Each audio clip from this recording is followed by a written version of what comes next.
오늘은 전 세계 금융시장의 카운터 역할, 캐셔 역할을 하는 미국 연준 최악의 스캔들에 대해서 설명드리겠습니다. 진짜 미국은 물론이고 전 세계 통화정책의 키를 쥐고 있다, 이렇게 얘기해도 과언이 아닌 연방준비제도 이사회, 연준이 기침을 하면 한국 증시는 감기에 걸린다는 이런 웃지 못할 더러운 정말 얘기가 있을 정도로. 근데 이 말이 처음 IMF 때 등장을 했는데 지금 25년이 지난 현재에도 크게 달라진 것은 없습니다. 지금도 연준 임원이 연설에서 뭐 한마디만 하면 바로 이게 달러 가치, 그리고 우리나라 원달러 환율, 그리고 바로 국내 증시 외국인 수급을 타고 그대로 한국 증시를 조종합니다. 아무튼 이 연준, 기축통화국인 미국의 중앙은행 역할을 하는데, 그렇다고 또 우리나라 한국은행처럼 여기가 또 공공기관이 아니에요. 그냥 민간기관이고, 이 연준의 전신은 모간은행이었습니다. 지금은 JP모간하고 모간스탠리 두 개로 이제 분리됐는데, 그 전에 모간은행일 때 바로 미국 중앙은행 역할을 대신했었던 거죠. 아무튼 1913년에 처음 설립된 민간 주도 통화정책 기관인데, 이게 지금 전 세계 돈줄을 잡고 흔드는 그런 엄청난 권력 기관이 됐습니다. 물론 이 연준을 컨트롤하는 것은 미국 대통령과 정부, 의회, 그리고 로비 단체들, 겉으로는 독립성이 철저하게 보장된 기관이라고 하는데, 이사회 임명 권한을 미국 대통령이 갖고 있기 때문에 상당히 좀 복잡하면서도 사실은 단순한 어떤 역학관계가 물밑에 들어가 있습니다. 아무튼 이 연준 110년 역사의 가장 불미스러운 사건이 최근에 터졌습니다. 연준에는 이사회 멤버랑 12개 지역 연방준비은행 총재들이 함께 소속돼 있는데, 이 중에서 연설도 활발히 하고 통화 정책에 대해서 평소에 소신 발언도 많이 하는 연준 임원 3사람이 최근 부적절한 금융거래에 연루됐다는 것이 밝혀졌습니다. 먼저 달라스 연방은행, 줄여서 연은이라고 할게요. 로버트 카플란 달라스 연은 총재는 그동안 매파, 그러니까 연준은 빨리 금리를 인상해야 된다라고 주장해온 인물인데, 지난 9월 100만 달러, 우리 돈으로 12억 정도의 주식 계좌를 운용해온 것으로 드러났습니다. 그런데 이 사람의 포트폴리오상 종목이 애플, 아마존, 보잉, 페이스북, 그리고 구글의 모회사 알파벳, 그야말로 뉴욕 증시 대표 기업들인데요. 솔직히 연준 임원이면은 이런 기업들 내부 정보도 당연히 많이 알 수밖에 없고, 무엇보다 본인이 공식 석상에서 한마디 하면 이런 금융시장 대표 시총 상위주들이 실시간으로 반응이 나오는 걸 다 알 텐데, 만약에 이걸 이용해서 선행 매매를 하거나 다른 방법으로 이득을 취했다면 이거 엄청난 일이죠. 예를 들어서 오늘 오후에 연설이 잡혀 있는데, 여기서 내가 연준은 금리 인상을 서둘러야 된다, 시기를 놓치는 것보다는 차라리 조금 일찍 하는 게 더 나을 수도 있다, 이런 발언을 준비해 놓고 금융주 매수를 걸어놨다든가, 아니면 빅테크 규제 발언 직전에 공매도를 이 종목들에 대해서 쳐놓고 준비를 했다든가, 이런 식이면 이거 엄청나게 큰 범죄입니다. 그리고 또 한 명, 데이비드 로젠그렌이라고 보스턴 연은 총재인데요. 이 사람은 개인 명의로 4개의 부동산 투자 신탁 상품을 보유하고 있었는데, 근데 문제는 본인이 공식 석상에서 단골로 지적하던 게, 지금 시중 유동성 때문에 상업용 부동산 버블이 심각하다, 그 위험이 날로 증가하고 있다, 이런 경고를 내놓고 본인은 부동산 투자 신탁 상품을 4개나 보유했다. 그것도 상당히 거액의 밸런스를 가진. 그리고 이걸 통해서 꽤나 큰 수익을 봤다고 지금 밝혀졌습니다. 물론 연준이 공공기관이 아니기 때문에 이 연준 임원들도 사실상 공직자는 아니죠. 법적으로는 뭐 재산 공개를 하지 않아도 되니까.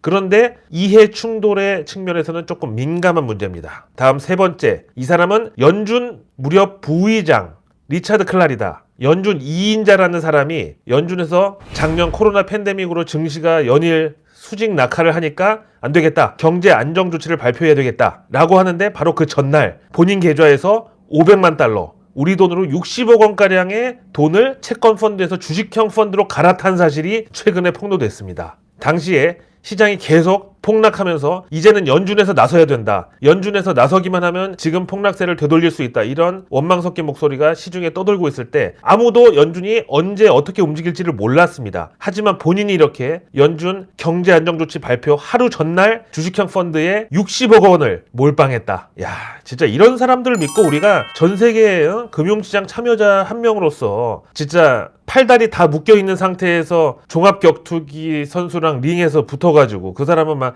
양발 양팔 다 쓰는데, 아무리 맷집이 좋아도 이건 그냥 뻗는 건 사실 시간 문제 아닙니까? 이게 진짜 고양이한테 생선을 맡긴 거지. 곽한구한테 발레 파킹 맡기고 조영기 형님한테 대리운전 맡기고 대도 조세영한테 조폐공사 맡기고. 자, 그래서 이 사건에 대해서 가장 지금 난감해진 사람은 바로 연준 의장 제롬 파월. 안 그래도 이 사람 내년 초 임기 만료 앞두고 연임 가능성이 하루에도 몇 번씩 막 널뛰기를 하고 있는 상황입니다. 한 달 전만 해도 연임 가능성 80%였다고 했다가 지금 61%까지 최근 조사 결과 내려왔습니다. 그래서 본인도 시장도 항상 불안감이 없지 않았는데 이렇게 연준 임원 3명이나 사고를 친 거죠. 그리고 제롬 파월은 트럼프가 임명한 공화당원입니다. 우리나라와 달리 미국인은 누구나 민주당이냐 공화당이냐 둘 중에 하나의 당원이 되게 돼 있습니다. 우리나라의 종교처럼 뭐 무교도 있고 뭐 안 밝힐 수도 있고 이렇지 않고, 물론 옮겨 탈 수는 있지만 미국인은 누구나 남자냐 여자냐 이것처럼 나는 민주당원이냐 공화당원이냐를 반드시 정하게 되어 있습니다. 그런데 이 제롬 파월 결정적으로 공화당원, 지금 바이든 대통령 그리고 미국 행정부 민주당. 그래서 여기에 대해서 제롬 파월 연준 의장이 기자회견을 열었는데, 최근 연준 인사들의 투자에 대한 규정이 부적절했는데 규정을 바꿔야 되겠다라고 이상한 발언을 했어요. 홍시 맛이 나서 홍시라고 했는데 왜 홍시 맛이 홍시. 결국 이 3명의 연준 임원 겸 지역 연은 총재, 결국 이 중에 2명의 연준 임원 겸 지역 연은 총재, 이 두 사람은 동시에 같은 날 사임을 발표했습니다. 성명서에서는 연준 임무를 방해하는 주식거래 논란에 대해서는 받아들인다 하면서도 사임하는 이유는 건강상의 문제다. 건강상의 문제. 내가 지금 건강이 너무 좋아가지고 책상에 앉아있을 수가 없어.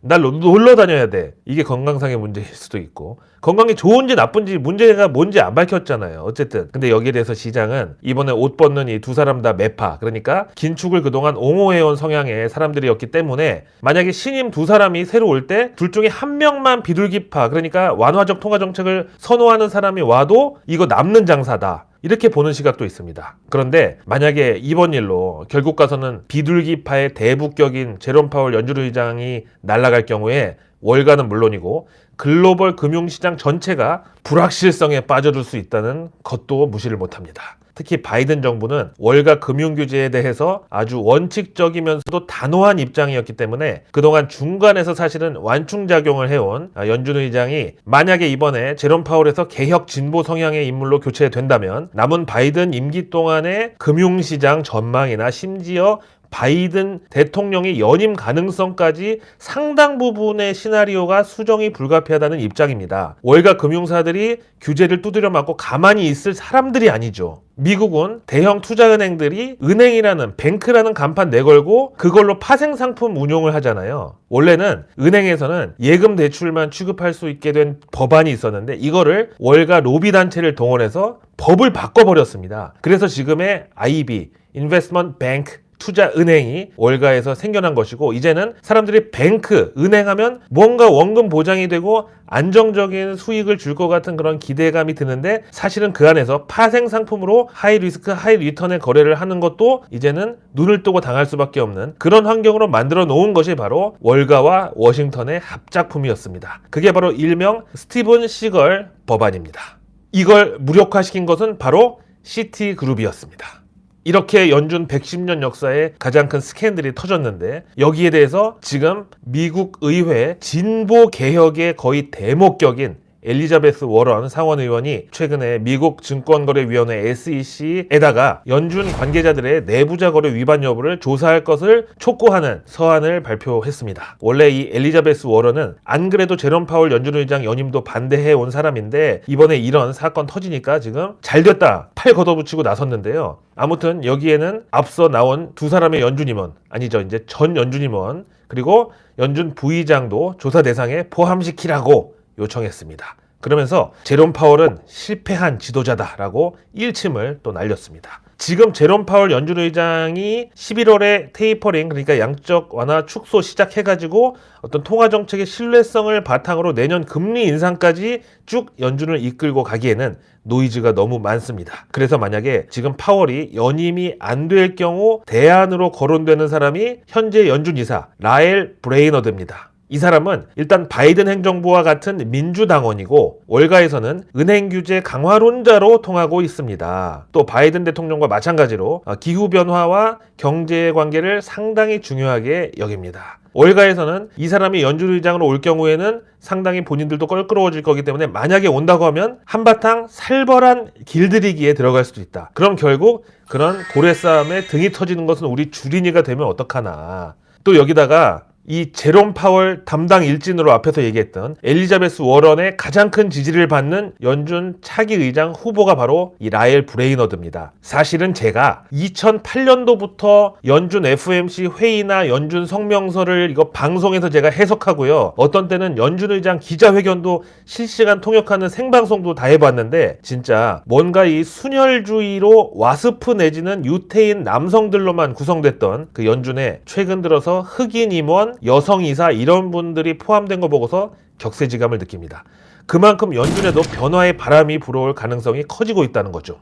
하여튼 제롬 파월 연준 의장의 인사권은 바이든 대통령에게 있지만 현재 재무장관 제닛 옐런은 본인의 후배인 이 제롬 파월을 나는 전적으로 지지한다고 여러 차례 밝힌 바가 있습니다. 하지만 제닛 옐런 재무장관은 민주당원입니다. 그래서 트럼프 대통령 들어서자마자 제닛 옐런 제일 먼저 교체해야 된다고 강조했고 결국 제닛 옐런은 연임 못하고 교체가 됐고 그동안 와신 상담하다가 이번에 재무장관으로 바이든 행정부에 다시 컴백했습니다. 그래서 만약에 제롬 파월 연임이 무산되고 다른 사람으로 교체되는 것도 우리 입장에서는 상당히 큰 리스크가 될 수 있겠다. 그럼 이제 한바탕 월가와 연준 간의 데스매치가 벌어질 텐데 그 인질은 바로 우리 주린이 여러분이 되지 말라는 법이 없어서 걱정이다. 지금까지 뉴스를 보고 또 제 얘기를 듣고 나니까 과연 이런 사람들한테 우리의 그 주머니와 미래를 맡겨도 될까 상당히 복잡한 심경이 드신다고 하실 겁니다. 댓글로 여러분들의 생각을 남겨주세요. 제가 또 커피 쿠폰 추첨해서 보내드리겠습니다. 고맙습니다.